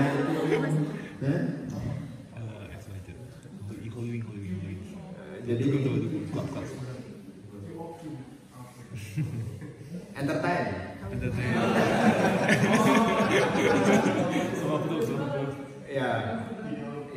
Ya, apalagi masih mahasiswa dipikir ulang. Ya. Jadi kalau mau bikin perencanaan wawancara cari tempat yang lain di situ. Karena itu sebetulnya tidak disarankan. Nah, kalau kita tidak di tempat seperti itu, tidak mungkin kita ketemu dengan yang persuasinya buruk. Tapi kalau tempatnya di situ, otomatis urusan waktu, kalaupun belum ya nanti pasti ada. Karena sudah disebut tempat-tempat yang tidak patut untuk dikunjungi. Makanya sila itu selain berbicara tentang tempat, selain berbicara tentang moralitas, sila juga berbicara tentang tempat yang dikunjungi. Orang yang punya sila dia tahu tempat-tempat yang patut untuk dikunjungi. Karena tempat itu juga mempengaruhi seseorang. Salah tempat, salah jadian. Salah tempat, salah kejadian. Tapi ini dari sambulan Ada ya. Jadi nanti ini bisa dilihat, bisa dilihat. Karena ini juga bagian dari apaya muka. Apaya muka. Apaya itu adalah penderitaan. Dari kata apia. Pia itu menyenangkan. A berarti tidak menyenangkan. Apia. Ya, apia muka. Muka itu hadapan. Hadapnya. Muka itu bagian depan. Kayak kita ini. Muka itu ada di depan. Bahasa paling muka juga depan. Ya, jadi dari yang awal, yang depan ini. Makanya apa yang muka menghantarkan ke awal ketidakbahagiaan. Jadi kalau kita datang ke situ, apalagi kontinu, kalau cuma numpang parkir sih nggak apa-apa ya. Tapi kalau sudah kontinu, memang punya kuantitas seperti saya bilang, tapi tidak punya kualitas. Ya, saya kenal beberapa orang yang mungkin dalam tanda kutip dia punya penghidupan yang salah. Ya, saya punya kenalan yang mungkin dalam tanda kutip dia punya penghidupan yang salah, ya dia punya judi, dia juga jualan narkoba, dia punya kuantitas, mobilnya gede, rumahnya gede, tapi dia tidak punya kualitas, tidak bisa tenang, bawaannya bayang-bayang, pokoknya tidak bahagia. Dia memang punya kuantitas, tapi dia tidak punya kualitas. Mau mencoba ikut meditasi dimanapun tetap tidak bisa. Tidak bisa. Dan meditasi ini keblok. Itu juga ada pengaruh dari karma. Jadi pengaruh karma. Dia punya kuantitas, tapi dia tidak punya kualitas. Jadi supaya tidak terpengaruh ya tempatnya yang pertama. Tempat itu mempengaruhi. Dan seperti tadi saya bilang, seperti tadi Anda harus punya backup. Kalau dia mencoba mempersuasi, Anda sudah punya kesadaran. Saya hanya mendengar sebagai informasi. Ya, jadi misalnya temannya bilang, ayo kita pergi ke apa ya di Malaysia itu, ke Genting. Misalnya, nanti saya temanin. Nanti kalau kamu nggak tahu caranya, saya ajarin. Ada saya, tenang aja. Sewaktu-waktu kita lagi pikirannya nggak benar, itu bisa nyambung. Iya, kita bikin agenda ke sana. Saya pengen tahu kayak apa. Tapi kalau dalam hati Anda saya punya pengertian. Kalaupun saya pergi, saya harus punya tujuan yang jelas. Jadi kita sudah punya informasi duluan. Supaya apa? Tidak terpengaruh. Karena nanti ada hubungannya dengan yang tadi. Itu sudah bagian judi. Kalau sudah judi nanti efeknya minum, efeknya prostitusi. Ini otomatis ini akan muter-muter itu. Iya. Kalau prostitusi nanti hubungannya minuman keras, judi. Itu sudah satu set. Makanya satu akan dapat 3. Jadi by one ya.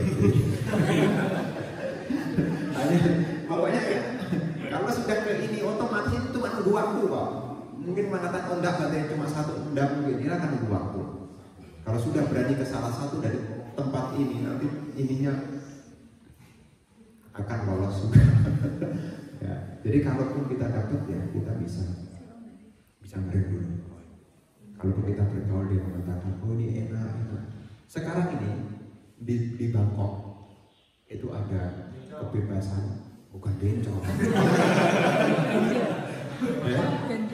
Ya, jadi apa ganja? Di Indonesia kan ilegal, di sana kan legal. Ya, kemudian diajak teman, kita ke sana, ngomong di sana kan. Apesnya dia pulang keselip, bandara ditahan. Di sana boleh dikonsumsi, tapi keselip ke kantong, masuk imigrasi Soekarno-Hatta, kena tuh. Yang semula hanya ingin tahu, akhirnya tahu beneran. Ya itu tahu rasa. Itu bisa terjadi loh, bisa terjadi loh. Makanya nanti kalau pergi nih jalan-jalan ke Bangkok, kemudian ada CBD, tulisannya CBD, ya, itu pasti itu. Jadi kalau sudah ke CBD itu pasti ke jualan aja. Ya, memang di sana boleh, tapi diingat di Indonesia nggak boleh. Nanti Anda bisa dijadikan bukan tahanan, dijadikan uang perasan itu. Akhirnya kita nyelip satu, karena ketangkap udah kamu harus bayar sekian. Kalau tidak dikasuskan lebih banyak.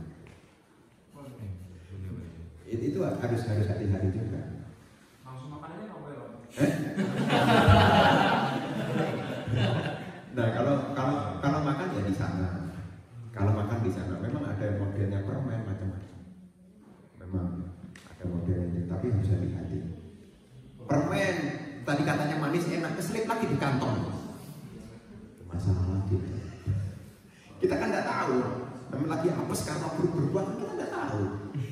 Siapa yang percaya kalau kita bilang, Pak ini hasil pengalaman dari sana, niat hati tidak ke bawah gitu, tapi ternyata ke bawah. Ya nggak bisa percaya. Termasuk kalau ke Belanda juga sama. Ke Belanda di sana juga. Jadi teman tidak akan mempengaruhi kita selama kita punya backupnya dulu. Ibaratnya mau dikasih virus tapi sudah punya antivirusnya.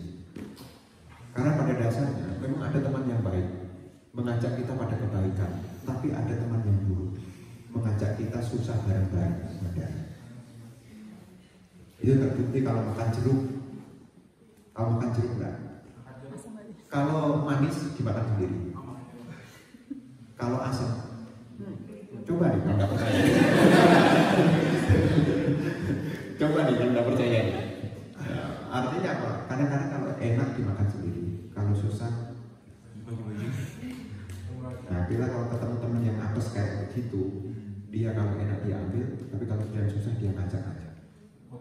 Ya, gotong royong susah bareng-bareng.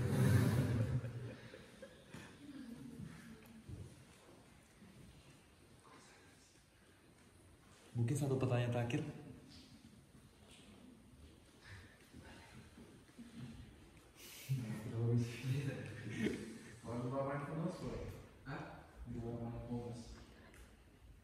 Ya boleh coba.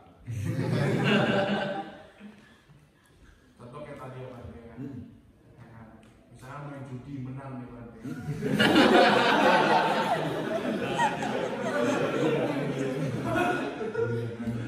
Tapi di Indonesia buat bangun viara.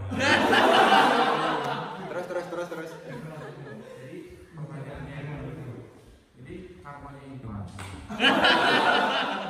Atau karma buruk berbuat, karma baik berbuat.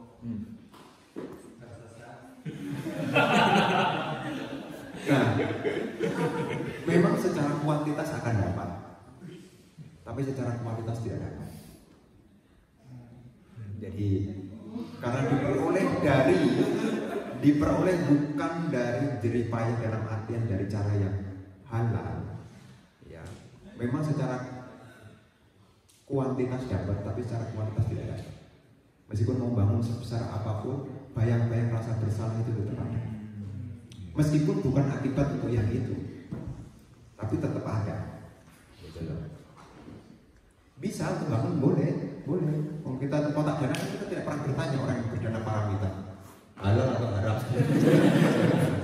Termasuk masukkan uang ke kotak dana, ya boleh, bisa dilakukan. Ada salah satu cerita. Ini biku. Ya, ada salah satu cerita biku. Biku tinggal di Thailand. Dia biku baru. Dan dia tinggal di Indonesia.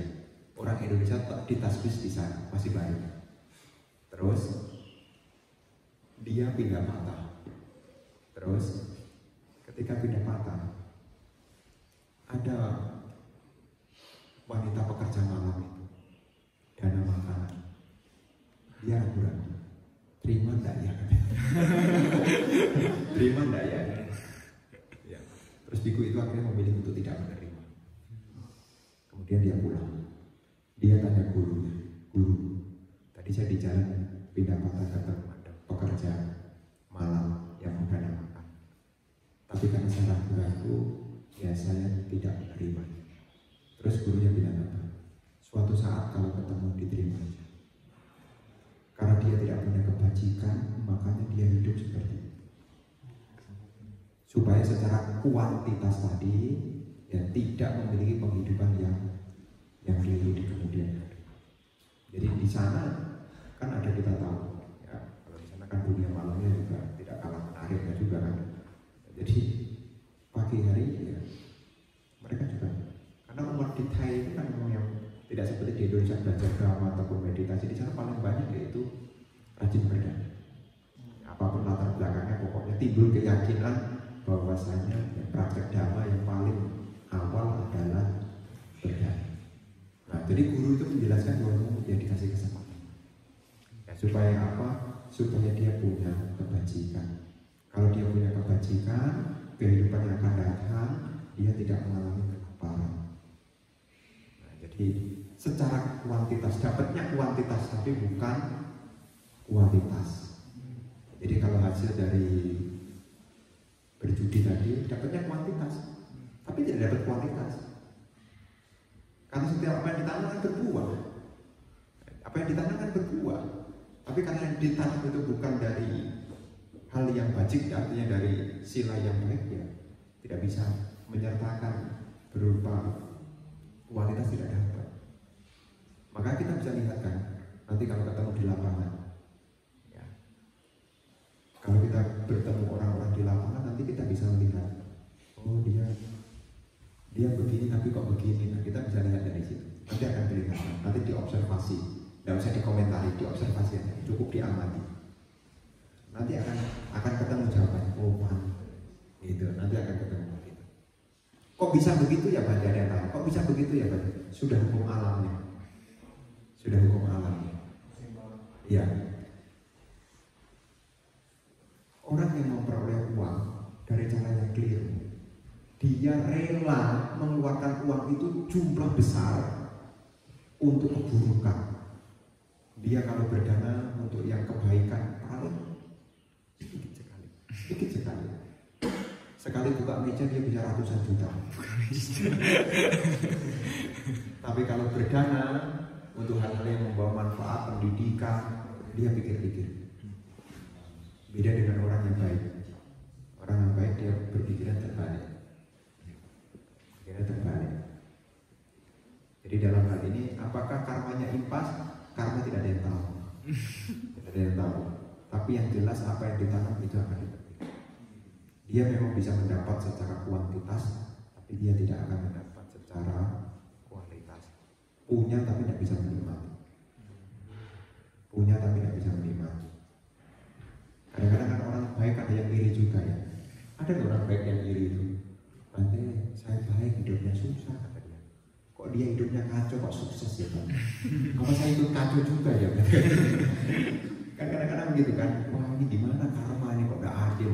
Ya maka tadi saya bilang memang ada kuantitas dan kualitas. Ya. Jadi biku itu memang tidak dapat kuantitas, tapi dapat kualitas. Ini beda dunia. Tidak dapat kuantitas, tapi dapatnya cuma kualitas. Tidak dapat kuantitas, tapi dapatnya ya kualitas kalau ditekuni dengan baik. Kalau tidak ditekuni dengan baik, dua-duanya tidak dapat. Cari makan ya susah, pindah patah tidak ada yang ngasih, ya meditasi tidak tenang, nggak udah tuh. Kuantitas dan kualitas tidak dapat. Tapi kalau dijalani dengan baik, ya kalaupun tidak dapat kuantitas, dia dapat kualitas. Ya ini tambahan. Bante, gimana kalau misalnya kayak donatur wihara atau misalnya untuk pembangunan, kebanyakan tuh masih banyak yang bayar pajaknya tuh nggak full kan? Mungkin di benak pikiran tuh mereka kayak mendingan saya donasi kepada wihara yang ada manfaatnya daripada saya bayar pajak yang bisa aja dikorupsi lah atau diapalah. Jadi gimana ya kasusnya? Lebih pilih Ya sama seperti tadi saya bilang. Tidak melakukan kewajiban dengan baik itu menimbulkan ketidaktenangan. Makanya kan dia juga kemana-mana ada bayang-bayang, aduh tidak tenang, nanti ketahuan enggak ya? Ada tetap ada, meskipun juga mengatakan akan dipakai untuk kebaikan. Ya tetap ada bayang-bayang, itu tetap ada gitu.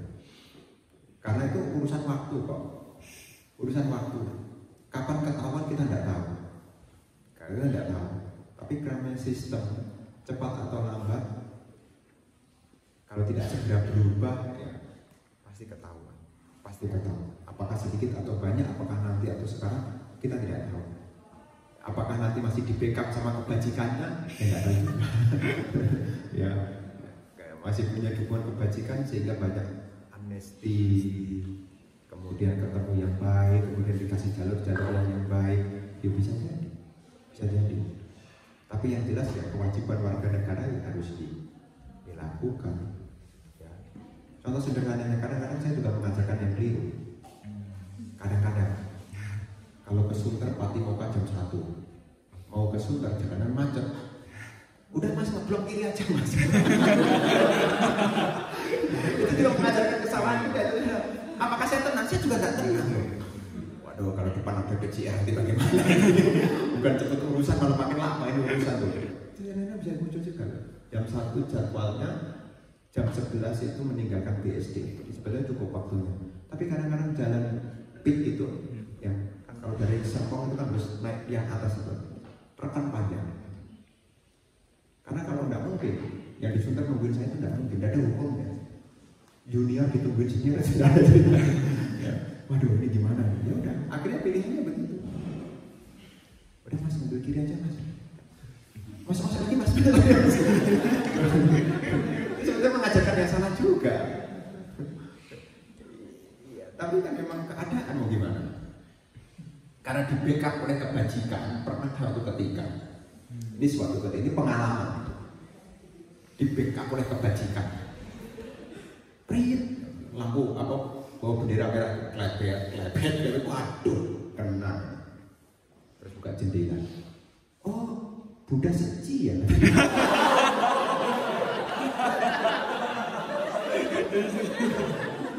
karena di pit ya, karena di pit itu kan ada pertemuan ya. Kalau kita over ini pengalaman, itu sebenarnya jangan diikuti. Itu sebenarnya karena backup kebajikan. Jadi pas teman saya kan itu kan pertemuan yang satu dari pik sana, yang pik yang dari itu ya, kau kan jalan tol itu kan, nah itu yang mau ke arah ini, terus dari atas yang dari Serpong. Itu kan sebetulnya mobilnya hanya satu, nggak boleh dua. Meskipun awalnya boleh dua, tapi kan ambil itu bolehnya satu. Nah, pas di pojok itu. Waduh, BCR kayak benderanya. Oh, udah Seci ya. Oh, mau kemana? Oh, mau ke Sunter. Ya, hati-hati ya.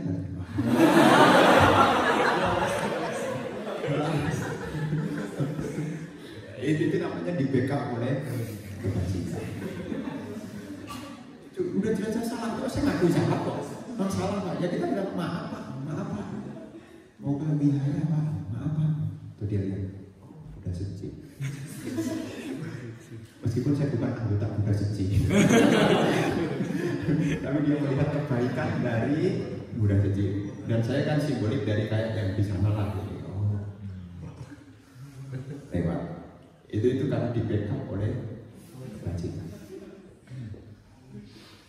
Itu salah satu ya. Yang keliru-keliru lah. Tadi kan saya bilang, bagaimana kalau kelirunya tidak kena? Secara kualitas tidak kena. Nah, itu ada gitu. Itu contoh sederhananya melanggar lampu lalu lintas. Itu yang contoh sederhananya melanggar lampu lalu lintas. Belum yang lain. Iya, ini kan baru yang lalu lintasnya udah tidak tenang. Tapi ya tadi yang bilang, tapi itu kan tidak tahu ya masaknya apa. Yang urusan tadi di backup oleh kebajikan itu tadi. Coba kalau enggak.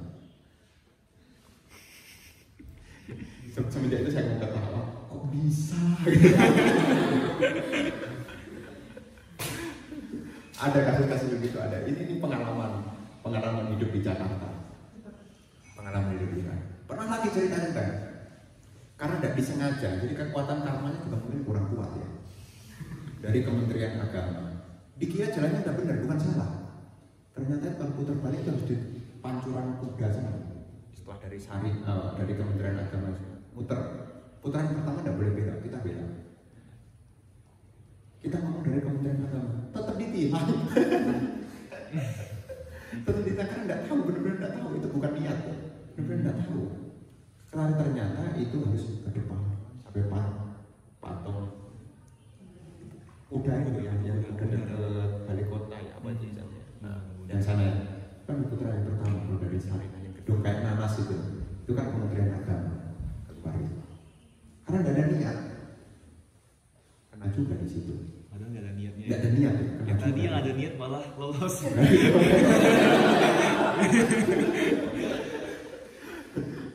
Jadi itu jadinya pengalaman pahit yang menambah informasi.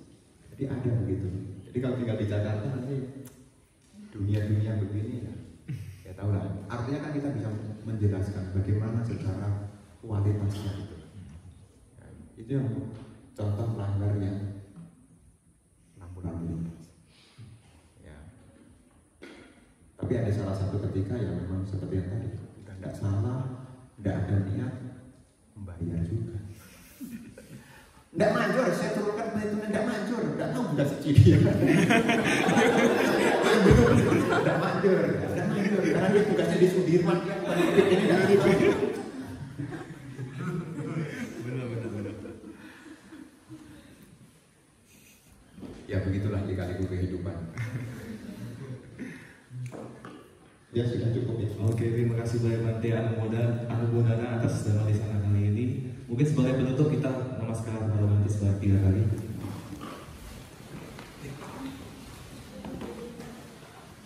Bisa mulai.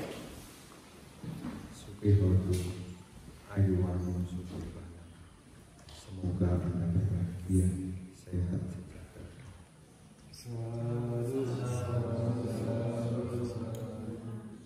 Nanti kita sebagai penutup kita